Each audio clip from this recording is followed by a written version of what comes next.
Hello, and welcome to We Live for Saturday, your favorite college football podcast. Normally, I'm your co-host, Mike, but today I'm just your host, Mike, as John has a lot of work duties that are just kind of incessant, and he just, he needed a break.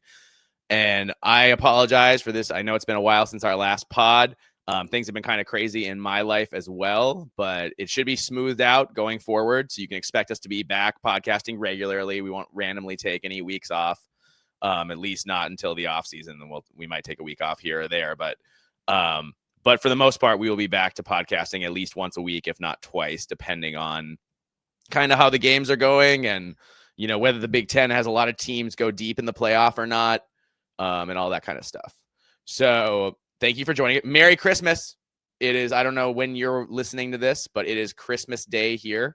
I am doing this just before I'm heading over to my sister's to do presents with the fam and dinner. So I guess Christmas dinner. I mean, it's more like lunch, but it's dinner, because it's a special meal. You don't call special meals lunch. You call special meals dinner. So going to go over there, do the Christmas dinner thing in the early afternoon and do presents before that. So this podcast is not going to be the longest one we ever do. I guess if you're listening, you know how long it is. It's not going to be crazy. I'm not going to go on at too much length on any game. We're just going to talk about the bowl games that have happened a little bit, and then introduce the bowl games and the playoff games that are upcoming. So I'll talk about those a little bit and just kind of get your beak wet a little bit. You might be driving back, dealing with the fam. I hope you all are having a great Christmas and, holiday and otherwise holiday season and great bowl season. I don't know if any of you are in bowl pools, but I am in my buddy, friend of the pod, James, is bowl pool. And, I don't gamble generally. It's a $10 buy-in. So I'll be honest. I do a pool. I do a pool for March Madness in basketball. I do a pool for playoff / bowl season in college football. And so far my picks have been pretty good. I think last I checked, I was tied for the lead, although I don't know if that's still true because I picked Cal to win last night and they blew a 21-point lead. 21-0 it was in favor of Cal, and they ended up blowing that and losing to the what amounted to the home team because it was the Hawaii Bowl, against Hawaii. So that's kind of rough. I will say that's tough on no fun for Cal to get into a bowl game and then have to go somewhere where it's a road game. I mean, that's not a bowl game. A bowl game, is at least theoretically somewhat neutral site-y.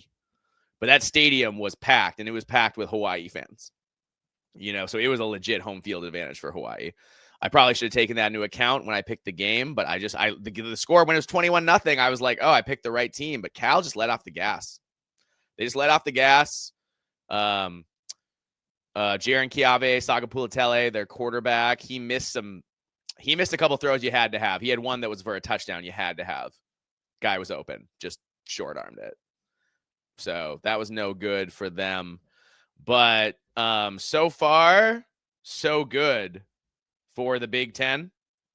So we'll talk about what's happened so far for the Big Ten in the postseason. We've had 2 games in the books, and then we'll preview briefly the upcoming bowl games and playoff games in this Big Ten postseason. It is bowl season. It is the most wonderful time of the year. So I'm excited to get in and talk about. In the bucked up LA Bowl, we had the Washington Huskies 38, the now 9-4 Washington Huskies 38, the Boise State Broncos 10. This was a game where it was all about Damon Williams. And I'll tell you what, Damon Williams is up and down, and against better defenses, he doesn't always look like he knows what he's doing. But when at his best, when he's on his game, when he's consistent, he can be really, really special. And the man threw 4 touchdown passes, 3 of them in the second quarter. This game was never close. Therefore, they scored first on a 78-yard Denzel Boston TD catch and run. And then Desmond Roebuck, Raiden Vines-Bright, and Quentin Moore also caught TD passes for the Huskies. And it's the school's 4th victory in their last 5 bowl games. So Washington has been a very good postseason team. And credit to Jed Fish, man. Nobody opted out. Nobody opted out. They were all like, no, we're playing. We're going to play this game. Even the guys who were going pro, like Denzel Boston and Jonah Coleman. Those guys, they showed up. I mean, I guess Jonah Coleman was hurt, but, Denzel Boston played, though. And it was really impressive. I'm impressed with what Jed Fish has done in Seattle. 9-4. The Wisconsin loss really sticks out, right? Because if you win that Wisconsin game, then you're not 8-4, you're 9-3. And 9-3, you're playing in a better bowl game, have a chance to get to 10 wins. So that's really the game that's kind of the head scratcher from the year. But overall, Washington's, he's rebuilt. He had Kalen DeBoer left that cupboard bare. He brought them to the national title game and got them Pac-10 title. And that's great. Pac-12 title, I guess, at the time. And that's great. But he took all the talent and coaches and infrastructure with him when he left. So for Jed Fish to rebuild as quickly as he has is a testament to what he's doing there. And, you saw Washington just signed a really good recruiting class too. So things are really looking up in Seattle. I'm impressed with that. I mean, this game was, it's interesting. It's one of those games that because Boise got their yards late, it looked closer than it was, like stats wise. Like it was 17 first downs for Washington to 16 for Boise. Total yards was just 355 for Washington to 311 for Boise. But ultimately, Washington was just a lot more efficient. They had 8 yards per pass compared to under 6 for Boise State. So they were just getting it done, getting the ball downfield a little more, making plays downfield. And, I think they got the big lead and then they kind of let off the juice a little bit. In that second half, it was something where Washington, I don't think Jed Fish, once he had the game in hand, he knew he had the game in hand kind of thing. So, you got Damon Williams coming back next year. Yeah, you do lose Denzel Boston and Jonah Coleman, but we saw the backup running back was pretty good. I forget if he's staying or not. So that'll be interesting to see. But I don't think Washington's going away. I think they will be a team. I'm not saying they're going to make a playoff game next year, but I think they'll be in the hunt. Absolutely. Absolutely. Love what Jed Fish is doing there. And he just came out and confirmed that he's staying at Washington because there had been some talk that he might get a shot at the Michigan job, but he has said, no, I'm staying in Seattle, and good for him. I love seeing coaches stay where they are and build something. Jed Fish has been kind of a transient coach his whole career. So I thought he was going to leave if he could. It's good to see him decide to stay. It's good for the Big Ten. It's good for Washington. Washington fans have been through a lot. They've been through a lot of coaching changes. So I'm glad that you don't have to go through that again right now. Nobody likes to go through a coaching change. It's no fun. Unless you're Indiana, in which case your coaching change ended up just fine right off the bat. But most of the time, changing coaches for most programs is not the easiest thing in the world to do. Like I said about Damon Williams, 15 of 24, 215 yards, 9 yards per attempt, 4 TDs, 0 picks, a QBR of 84.6. You'll take it. Take that from Damon Williams all the time. And it was nice to see. I guess I misspoke earlier when I said he didn't play. Jonah Coleman did play. He hadn't played a lot in he hadn't played in other recent games, but he did play in the bowl game. Goes out with 85 yards and a touchdown, long of 25. Not his best game or anything, but Boise was trying pretty hard to stop Jonah Coleman. They were kind of daring. They were daring Damon Williams to prove he could beat him with his arm, and he did. He beat him with his arm, And you got to give him a lot of credit for that. Denzel Boston, man, I'm going to miss seeing him. I'm going to miss watching him play in college. He's special. 6 catches, 126 yards, and a TD with a long of 78. That 78-yard TD catch. I mean, what a special player. Just a guy who can get open, but when he's not open, he can win contested catches anyway. If you double team him or whatever, he's going to go get the ball. Guys like that are special. Special player. It's been a lot of fun for Washington to have him. I am not sad. Minnesota plays Washington next year, I believe. So I am not sad to see him go. Godspeed, man. Have a great time in the NFL. Just don't come back to college where I have to play against you. Love that. Yeah, so that was the Bucked Up LA Bowl. I believe it was this was the last LA Bowl. I think they're ending this bowl. So that's because first it was hosted by Jimmy Kimmel. And then it was hosted by Gronk. And then it was presented by Gronk somehow. And now it's just the Bucked Up LA Bowl. So, yeah. Good times. Good for Washington. They go into the offseason with a head of steam.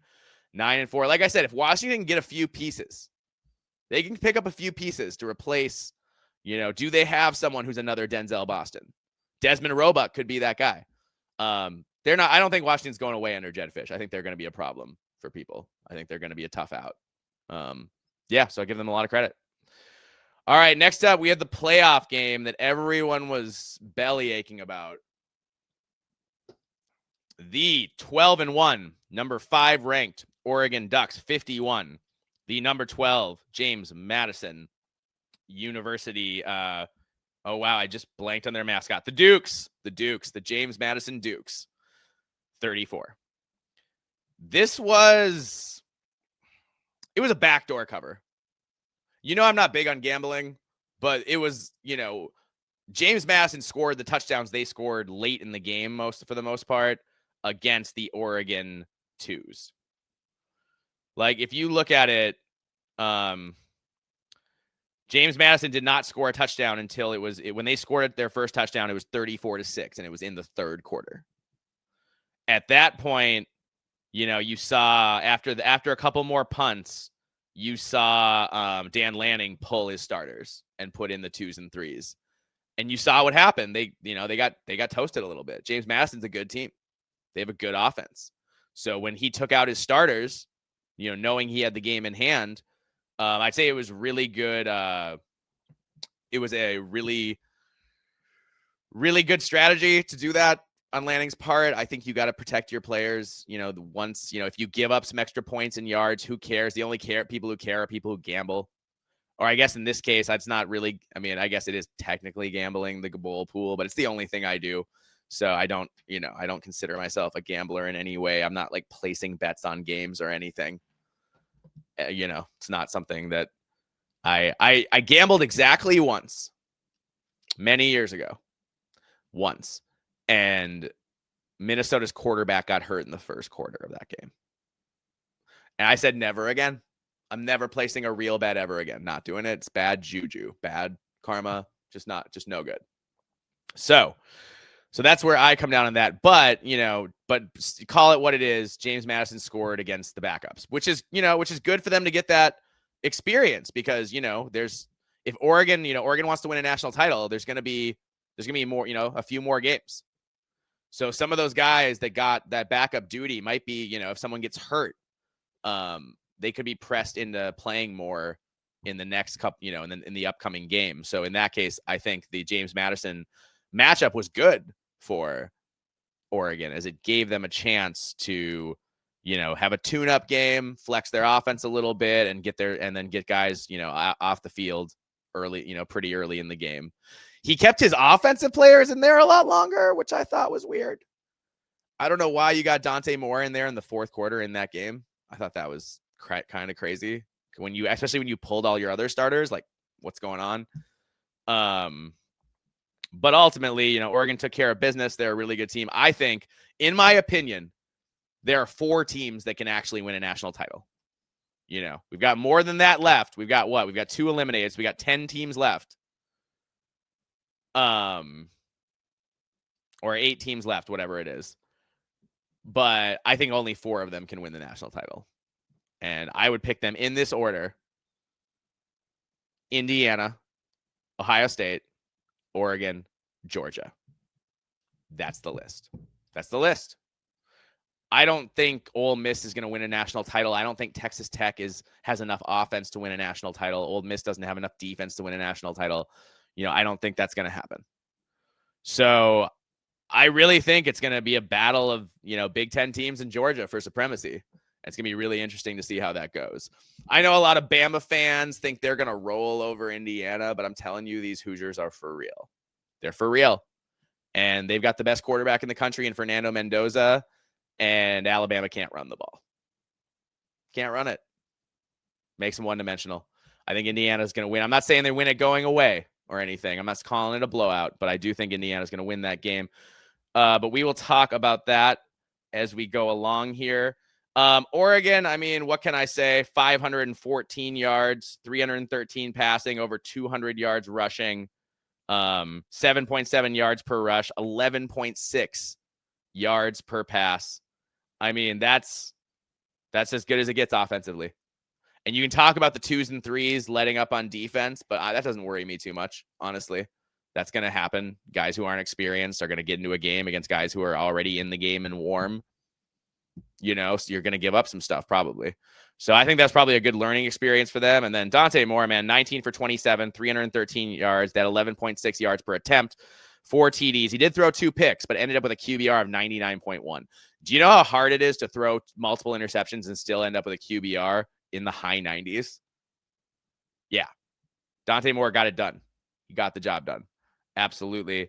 And then Jordan Davison, Deere Hill, both nice days running the ball. Noah Whittington, only 4 carries. I wonder if that's we're saving him kind of thing.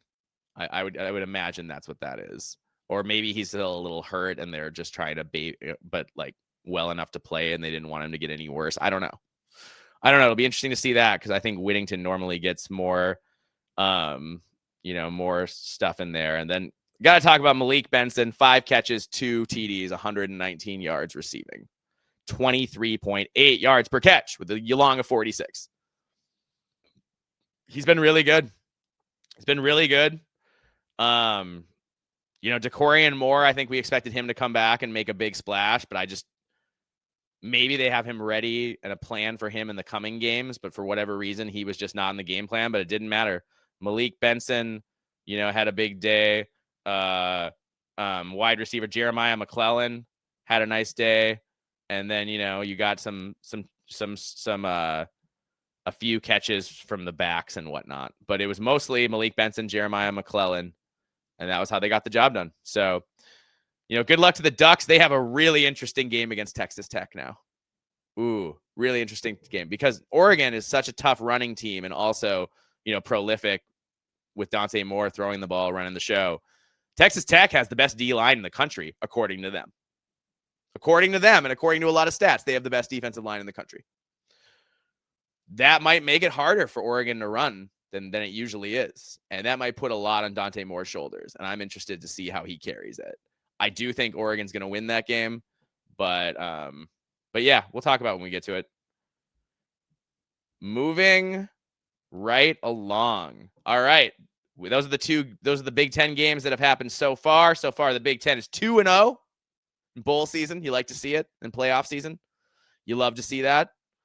I think the Big Ten is going to win the national title and also do probably the best in the bowls.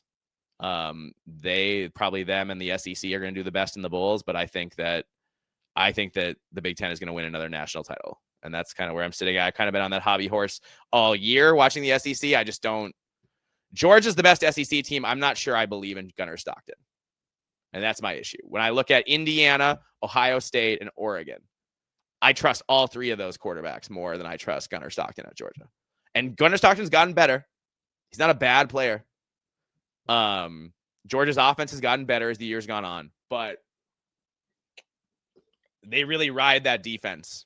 And, it'll be low scoring when their games, and it'll be interesting to see, how that goes. But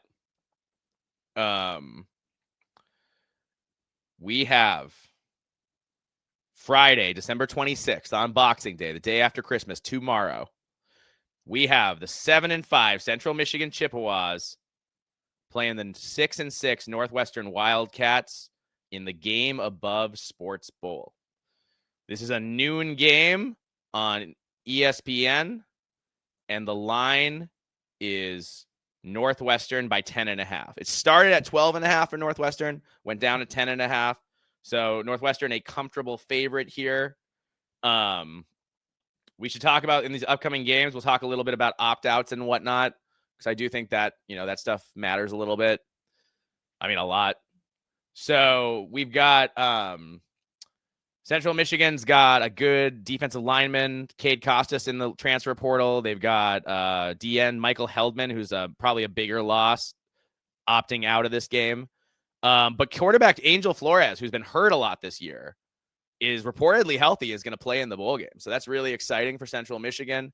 The Chippewas average over 200 yards per game with Flores compared to just 102 yards per game without him. So they need Angel Flores to be in that game to get that running game going. He's a dual threat type. He opens things up for them. And then Northwestern, left tackle Caleb Tiernan opting out potentially, and D-end Anto Saka. Running backs Caleb Komalafe and Joseph Hyman both got hurt. Caleb Komalafe missed the finale, and Joseph Hyman left it with an injury. But both of those guys are back reportedly and are going to play. Defensive end Aiden Hubbard, though, was hurt in week 12, and he may not be back to play. They were not clear about that. I think Central Michigan is a decent MAC team. Northwestern is a team that got a lot better as the year went on. They really struggled to start the year, and they just, David Braun proved to be a good coach. Some teams get better, and Northwestern just got better. Won some games they probably shouldn't have. I know at least two of them they really shouldn't have, but they did it. They got it done. They got back to the postseason. So given the talent disadvantage Northwestern consistently has, because they just don't recruit at the same level as their peers in the Big Ten, largely, and they don't have the same kind of speed and athleticism kind of across the board as other Big Ten teams. This is a really well-coached team. They're tough. They're physical. Their assignment sound. It's exactly what you want. It's a try-hard kind of team in a good way. Try-hard team in a good way. For Central Michigan, we have Joey Labas. Or Jay Labas. Is it Joey or is it? Yeah, Joe Labas at quarterback, who I believe used to, I want to say did he play for Iowa? I'm not sure. That might have been a different Labas. But anyway, he's had a solid year. He's completing 69% of his passes, 9.2 yards per attempt, 12 TDs, 6 picks. So at least a 2-to-1 ratio. They're not great. A rating of 160.9, which is really solid. They're going to ride him as the offense goes, as he goes. They don't have a dominant running attack at all. It's not going to be what they do. And, they are hoping to, get the ball around and throw it downfield a little bit and get guys like Langston Lewis to make plays. It's going to be big that they can find those guys. It really hurts having Heldman potentially out, as he had 10.5 sacks this year. But Northwestern sack leader only had 4.5 sacks, Hubbard, and he's not going to play. And yeah, I think Northwestern is going to be the more physical team here. Caleb Komalafe is tough. He's a tough physical back. Joseph Hyman is a nice change of pace. He's got a little more juice to him, although not quite as physically imposing, not nearly as physically imposing. So I think Northwestern wins this. I think they win it. I'm not going to say it's totally dominant the whole game. I think the first half could be close. But I have the Northwestern Wildcats 27, the Central Michigan Chippewas 13. That's how I think that one's going to go. That is on noon, as I said, Friday. Of course, all times, as always on this show, we give time in Central Time. That's God's time. So always note that if you are an East Coast or West Coast or Mountain Time Zone listener, yeah, we talk about Central Time here because that is, as I said, God's time. All right. Next up, we have the 9-3 New Mexico Lobos playing against the 7-5 Minnesota Golden Gophers. This is the Rate Bowl, formerly the Guaranteed Rate Bowl, but apparently they don't guarantee rates anymore. So it's just the Rate Bowl now. Appears to be how that goes. The line is Minnesota by 2.5. It has gone a little bit North New Mexico's direction. I think word has gotten out that Lemeki Brockington is not going to play, that wide receiver for Minnesota in the game. So that is that's unfortunate. I don't really understand that decision. Lemeki's a guy who's a fringe NFL prospect at best. Like, to me, having another game to ball out only helps that. But, guys make decisions. Guys make different decisions. You have to support him. He's been an all-time great Gopher. Lemeki, he's not at the top of the record books as a receiver, but his grit, his ability to get better every year, his ability to run block, which was outstanding. He was a really valuable Gopher for a long time. Minnesota will miss him, but at the same time, he doesn't have the ceiling that some other guys on the roster have athletically. And so there's a potential that we see somebody else, maybe some young guys step up and, do something in this one. So on the potential opt-outs, they think DN Keyshawn James Newby might opt out, but it's not sure. It's possible he's trying to get in the transfer portal and trying to transfer to a Power 4 school. So we'll see if our Power Conference school, I should say, because the real power is the Power 2, not the Power 4. But we count the ACC and the Big 12 as power conferences, at least for now. So yeah, for Minnesota, Femi Ijiboy, running back, 495 yards in the year. He is opting out. He is transferring. So he's in the transfer portal. Gophers also have wide receiver Malachi Coleman, wide receiver Kendrick Lanier. Neither of those guys played a ton. But the good news is Darius Taylor is playing for Minnesota. Devin Eastern and Darius Taylor, running back, superstar running back, is playing. Devin Eastern, starting defensive tackle, is playing. Anthony Smith, superstar defensive end, is playing. So that's really exciting. The Gophers do have some injuries with cornerback Zaquan Bryan, right guard Marcellus Marshall, and linebacker Matt Kingsbury potentially out. But it'll be interesting to see how Minnesota plays. I mean, this is a good good New Mexico team, excuse me. Jason Eck is a fantastic coach. He's built that program up just like he did at Idaho before that. And he will be a power conference coach sooner than later, probably in the Big Ten. He's a Wisconsin alum. So if it goes sideways for Fickle again next year, don't be surprised if Jason Eck is the next coach of the Wisconsin Badgers when the time comes. I think that is totally possible. What it comes down for me in this game is blown coverages, period. Minnesota, I think, can stop the run fine against Central Michigan, but you cannot have those blown coverages where guys just where they're running open downfield and nothing. Now, Minnesota tightened that up the last couple games of the year, but when they played Oregon in November, it's not even that guys were getting beat. Guys just weren't being covered. They just weren't covering guys because there was so much confusion on defense. So that's been the biggest problem. Honestly, that's been Minnesota's two Achilles heels this year have been their offensive line play and two Achilles heels, Minnesota this year. Their offensive line play and it just escaped my mind. Their defense, the defensive blown coverages. Excuse me. Yes, I remember now. Those have been the biggest problems for Minnesota this year. If they can limit those things, then Minnesota should win this comfortably. If they can't, if they make those mistakes, if they have receivers running uncovered, then it gets dicey. Then I get nervous. So I think the Gophers pull this out. I think PJ Fleck has never lost a bowl game at Minnesota. Minnesota has won 6 straight bowl games with Fleck and 2 before that. So Minnesota's won 8 straight postseason games. That's the highest rate that's the highest, the longest streak in the country, which is really impressive. And yeah, people can, they haven't been playoff games or anything, but a lot of the games have been tough against tough opponents. And, Minnesota has found a way to win. So I trust PJ Fleck in bowl season. I trust him to get the best out of his squad. Generally, if you give PJ Fleck extra time to prepare, the Gophers play really well.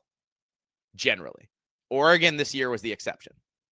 But generally, when you give teams long enough to extra time to prepare, PJ Fleck teams look really, really good. I think that's going to happen here. I do think New Mexico is going to make it a game.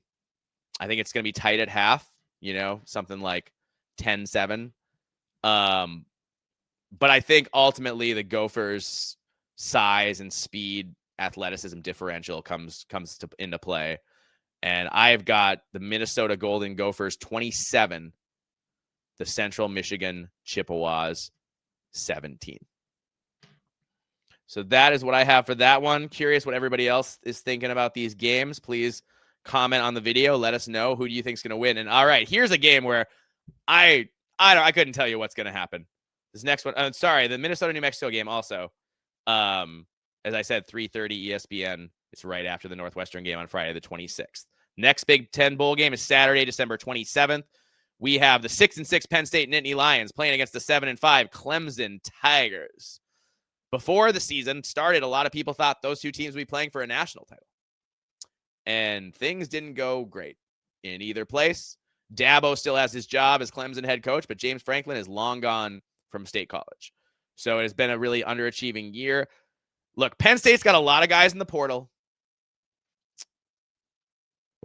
They have a lot of transfers. They have a lot of upheaval. Matt Campbell just got there like 10 minutes ago. He's trying to figure out what his roster looks like for next year. I think Clemson's the more coherent team here. I don't think they're any better than Penn State, but I think they're going to be more focused than Penn State because Dabo tends to get this year. He didn't get the best out of this team, but he tends to get guys up to play for the most part. And I think in a bowl game where he can kind of send a message going into next year that, hey, we're going to be back. We're going to be a national title again next year. This is the time to send that message. I think he does. I also just don't really trust Ethan Grunkemeyer for Penn State. I mean, I know he's gotten better, but he's just not a great quarterback. I don't think, for my money. And I just think these opt-outs are really gonna come into play. Penn State opt-outs, transfer portal, Elliott Washington and AJ Harris. Opt-outs, Nicholas Singleton, Zane Durant, Zakee Wheatley, and Olivia Vega Ione. Yep. And potential opt-outs, Deny Dennis Sutton, Katron Allen, AJ Harris, Trevor Pena, Amari Campbell, Drew Shelton, Nolan Rucci. I mean, yikes. If a lot of those guys don't play, then that's hard. That's really hard. It's whereas, Clemson does have some guys who are opting out. They have 5 guys who declared for the NFL draft who aren't going to play in this game. DeMonte Capehart, Peter Woods at defensive tackle, defensive end, TJ Parker, cornerback Avion Terrell and wide receiver Antonio Williams. So, but QB Cade Klubnik's going to play. Now, I don't know who he's going to throw it to necessarily, but he's going to play. And Blake Miller at right tackle and defensive end Will Helt are going to play as well. I just think that Clemson is going to flex a little bit. I think they're going to be ready. I know the defensive line, a lot of those guys are going to be inexperienced, but at Clemson, the way they recruit, and Penn State recruits great too. I just don't know where those guys' heads are at. I don't know where their heads are at. And so I just can't pick them to win in a game like this. So I am picking the Clemson Tigers 31, the Penn State Nittany Lions 17. Yeah, I just don't. Maybe I'm wrong. I hope I'm wrong. I hope I'm wrong and Penn State really shows up.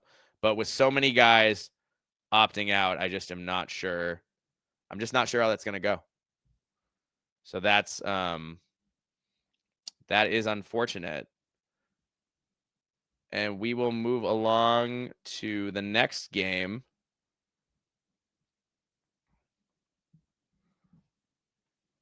The glory of bowl season. This is Tuesday, December 30th. So we got a little break in Big Ten action. We've got a really interesting game in the Music City Bowl, which is always an interesting, which for me, I have special memories of the Music City Bowl going back to when I was a kid watching football. So Music City Bowl hits in my heart a little bit. And you've got the 8-4 Tennessee Volunteers playing the 8-4 Illinois Illini. This is a 4:30 p.m. game on ESPN. The line is Tennessee by 2.5. This is going to be a great game. It's going to be a great game. You've got two teams who can really play. Tennessee's got wide receiver Chris Brazzell, linebacker Arian Carter, and cornerback Jermod McKay are not playing. The first two of those guys declared for the NFL draft. And then, Tennessee has a handful of potential opt-outs besides that.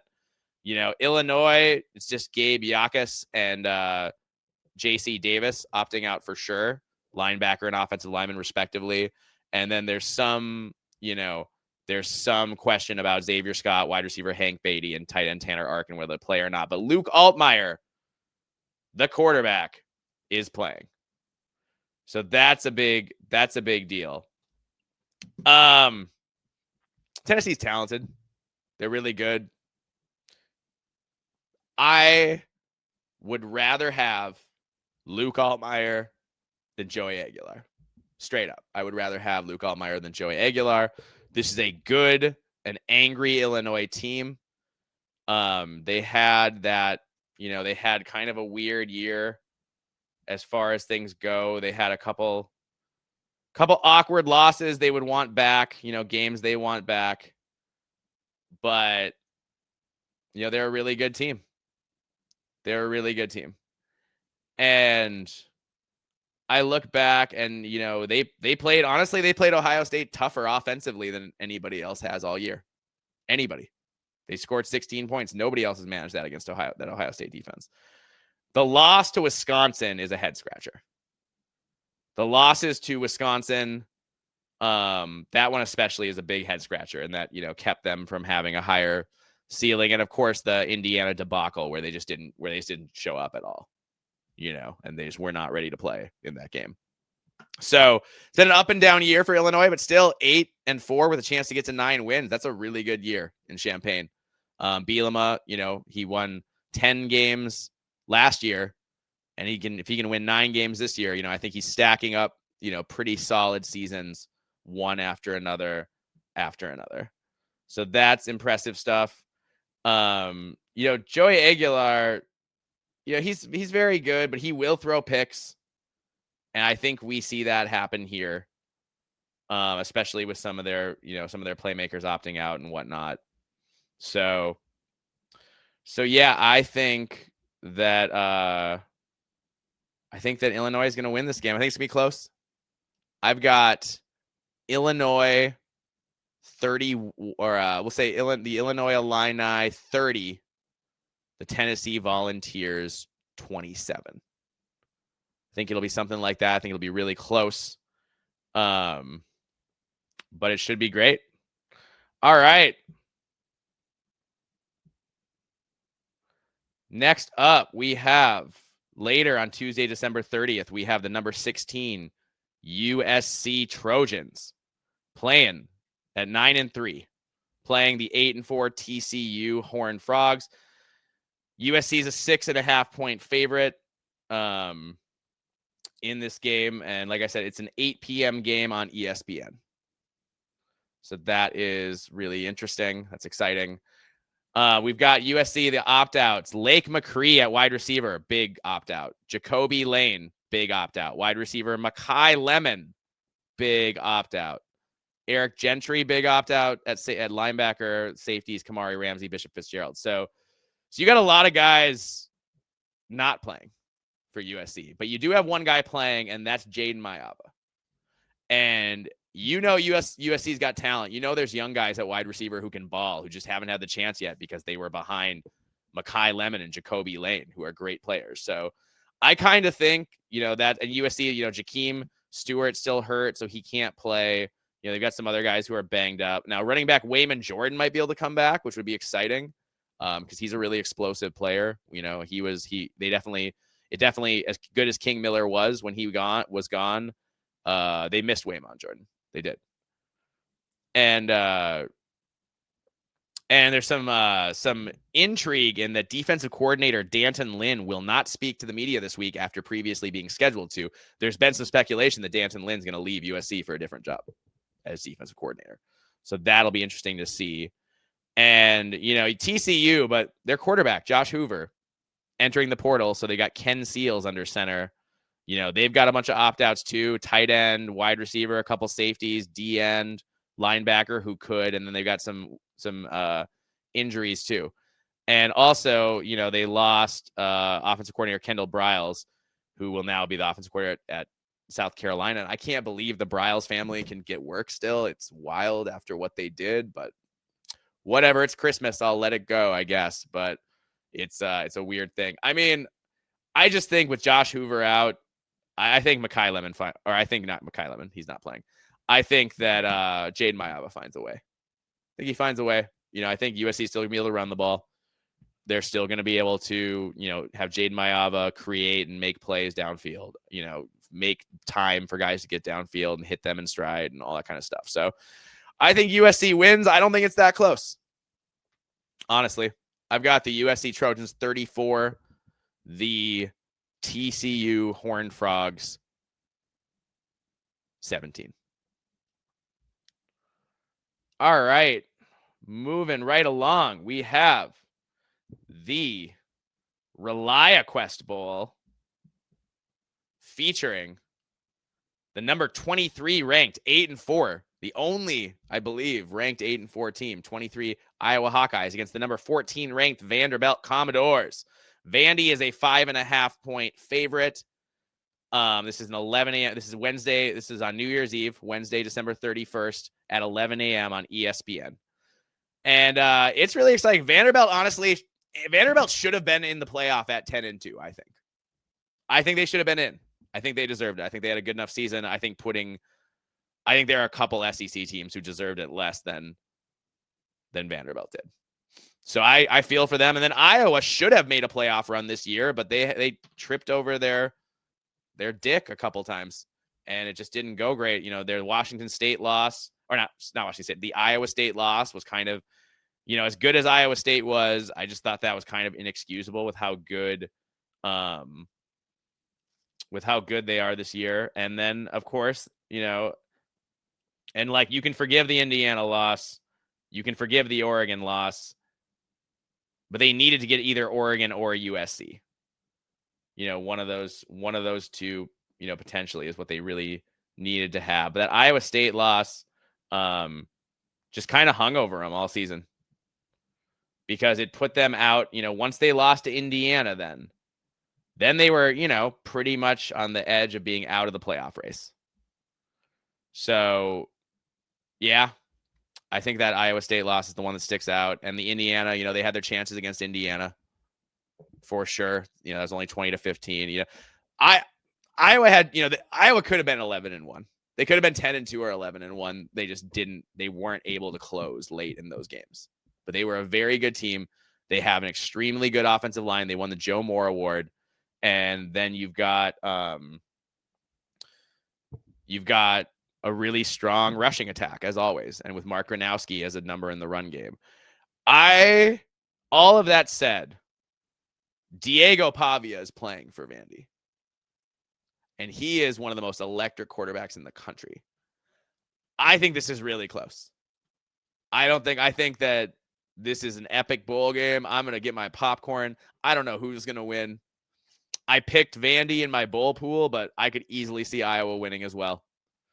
So, you know what? The more I think about this game, the more I think this is the kind of game Kirk Ferentz finds a way to win. So my initial Vandy pick, I think both teams want it really bad. I think we're going to go into overtime. And I've got an overtime score of Iowa 31, Vandy 27. So I'm switching it up. But the closer I get to this game, the more I just think that if anyone can make life hard for Diego Pavia, it's going to be Kirk Ferentz. And it's going to be, that defense. And they're going to find ways to make things hard on him. So that game, I've got that as a coin flip pretty much. I picked in my pool. I picked Vandy. I will obviously be cheering against Iowa, as I always do. But yeah, it's going to be really interesting to see, what we get out of that one as far as that goes. Next up, we have the number 18, 9-3 Michigan Wolverines playing against the number 13 Texas Longhorns, also 9-3. This is a 2 p.m. game on ABC. It's the Cheez-It Citrus Bowl. The line is Texas by 7.5. Michigan's a mess, man. They're a mess. The Sharon Moore debacle is gets worse and worse, and it seems like every few days something worse comes out about it. I think the most troubling report I read is that it's alleged that, I don't know for sure, but it's alleged that it was not the domestic disturbance incident that got him fired was not the first time he had a domestic disturbance incident, and that there's some speculation that Michigan pushed that under the rug. And if they did that, wow, that's bad. Now, I don't know if they did it for sure, but if they did that, that's bad. My point is, the Michigan coaching search is ongoing. Michigan players are trying to figure out if they're staying or where they're going to be next year or who their coach is going to be. I think this all sets up well for Texas. I think it all sets up well for Texas. And I just think that Michigan is going to struggle to be coherent in this game. So I have the Texas Longhorns 28, the Michigan Wolverines 16. I think it's a close game in the first half. I think eventually Texas pulls away because I just don't think Michigan is as dialed in as they need to be. I think it's not a close. I think Texas gets a lead in the first half, and then I think Michigan comes back, but it's too little, too late kind of thing. So that is how I see that one going, unfortunately. But I could be wrong. Maybe Michigan comes in dialed in. Maybe they all rally. It's us against the world. Use that kind of thing. That could happen too. So it'll be really interesting to watch that Citrus Bowl. And then at almost the same time at 2:30 on ESPN, I'm definitely going to have two TVs up for this one. We're going to have the 7-5 Nebraska Cornhuskers playing the number 15 ranked 10-2 Utah Utes in the SRS distribution Las Vegas Bowl. The spread is Utah by 15.5. Look, Nebraska doesn't have Dylan Raiola anymore. And they still have a terrible offensive line. And Emmett Johnson is going pro. So I don't think he's playing. Let me look here. But I think I saw he was opting out. Yep. He's not playing. This could get ugly for Nebraska. I don't believe in their backup Latif at all. And I just think, Utah doesn't appear to have a lot of opt-outs. People talked about Devin Dampier maybe opting out, but I just think he's going to play. I can't imagine. I don't think he has enough of an NFL resume to make any sense for him to opt out at this point. And, Nebraska just fired their defensive coordinator, so maybe that helps. But he also fired the OL and DL coaches. I don't know. I just think it's a mess in Lincoln right now. I think they got to regroup for next year, lick their wounds a little bit. I don't think this is going to go great for them. I don't think it's going to go great for them. So I have the Utah Utes 35, the Nebraska Cornhuskers 13. All right. 3 more games, 2 we teased earlier, and then we'll get out of here and leave you for Christmas and have an awesome time. We have the next playoff quarterfinal games. We have the number 10 ranked 11-2 Miami Hurricanes playing against the number 2 ranked 12-1 Ohio State Buckeyes. This is a 6:30 p.m. game on ESPN. The line is Ohio State by 9.5. We all saw Miami struggle to score at all against Texas A&M, and it took until late in the game, and they were able to do it by running the ball up the middle. I don't think you can run the ball up the middle against this Buckeye defense and have a bunch of success. I don't think it's going to happen. So I think it's going to be really hard for Miami to score in this game, like at all. On the flip side, Ohio State struggled against Indiana's D line, and that made it hard for them to score in the Big Ten title game. So either Ohio State's going to have to get a lot better on the offensive line quickly, which is possible. They did that last year in the postseason. Or this is going to be a slugfest. It's going to be a low-scoring, knockdown, drag-out kind of game. Carson Beck will make mistakes at quarterback for Miami, but they also have Malachi Toney, who's a fantastic receiver. However, Ohio State has 2.5 of those guys in Jeremiah Smith, Carnell Tate, and, if you want to count Brandon Innes or whatever, I'm fine with that too. He's pretty great as well. I think this game's close for a half. Remember, Ryan Day is taking over play calling duties, and Brian Hartline, in my opinion, his play calling was a big part of the reason why Ohio State lost that Big Ten title game against Indiana. So I think it's going to be better to have Ryan Day calling the plays. I think they're going to be more explosive. I think they're going to be more aggressive at times, going going for it on fourth and things like that. I just think when Ryan Day is the one pushing the buttons, he's gonna try to score and try to score a lot. So I think you can hold down this Ohio State offense for a half. I think maybe it's like 10-7 at half, 10-3. And then I think the Buckeyes are going to blow it open. So I have the Ohio State Buckeyes 34. The Miami Hurricanes 13. I flat out think it's going to be hard for Miami to score in this game. I just do. All right, next up on New Year's Day, Thursday, January 1st. We have at 11 a.m. on ESPN, the number 5 ranked 12-1 Oregon Ducks against the number 4 ranked Texas Tech Red Raiders. Oregon is a 2.5 point favorite in this game. This is a fantastic matchup. Oregon has, in my opinion, the best offensive line in the country. Texas Tech has, in my opinion, the best defensive line in the country. That's going to be a knockdown, drag-out battle.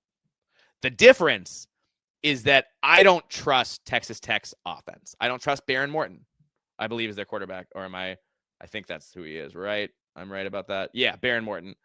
I think he makes a lot of safe plays. I'm not sure he makes a lot of explosive plays. And against Oregon, you need explosive plays. Like a lot of them. And you've got to be able to consistently be there and move the ball whenever you have a chance, because they've got a million weapons on offense. They have the best offensive line in the country. They have amazing backs. Dante Moore could be the number 1 overall pick in this year's NFL draft at quarterback. Like, they're for real. I think this is a really good game. I think it's back and forth. I think it's probably lower scoring maybe than people expect it to be. I think that's on the table. It looks like they have an over-under at 52.5. So, yeah, I could see that, something like that. I think Oregon wins this game. I just flat out do. Texas Tech is too one-dimensional offensively, and that defensive line is great, but if they can't run the ball, Oregon can just throw it over you, and that Texas Tech secondary is not as good as the defensive line is. I mean, it'd be hard to. There's the best defensive line in the country, but that Texas Tech secondary can be had a little bit. So I think that's what happens. I've got the Oregon Ducks 27, the Texas Tech Red Raiders 23. Okay. And we will do, and John and I, before New Year's Day, will probably do another podcast and go more in depth on some of these games. So we'll probably do that. We'll either do it right before or after all these games are played. And then we've got the number 1 ranked team in the land, the 13-0 Indiana Hoosiers, the Big Ten champs, taking on the number 9 Alabama, 11-3 Alabama Crimson Tide. This is a 3 p.m. game on ESPN. The line is Indiana by 6.5. This game's going to be amazing. Bama has rounded into form. They have a very good defense, although they can be had, as we saw in the first half against Oklahoma. But when they shut the door, they shut the door. They have a fantastic passing game, elite receivers. Indiana has all those things too, though. Indiana has great line of scrimmage play on both sides, although they are going to miss Stephen Daly on the defensive line. That does worry me that he's out for Indiana. If they're going to expose anything, it might be going at his replacement, who's not going to be the same kind of, game wrecker that Daly is. So I think Alabama's going to make this a good game. I think Alabama thinks they should be favored because they think they should always be favored. Kalen DeBoer is an offensive genius. I think they're going to be points in this game, I think. The over-under is 48.5. I think they're going over. I think these teams, you could see a score on defense or special teams for either of these squads. They have the kind of athletes to do that sort of thing. And nobody's been able to cover Elijah Surratt all year. No one's been able to cover him. If Elijah Surratt is 100%, and I believe that he is, Indiana can run the ball too. And Alabama can't. And I think that's the difference in this game.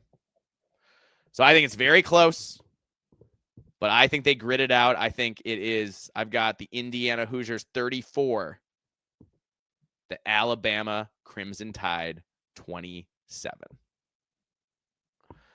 And if that happens, then Indiana will not only be Big Ten champs, but they will be the champions of the Rose Bowl.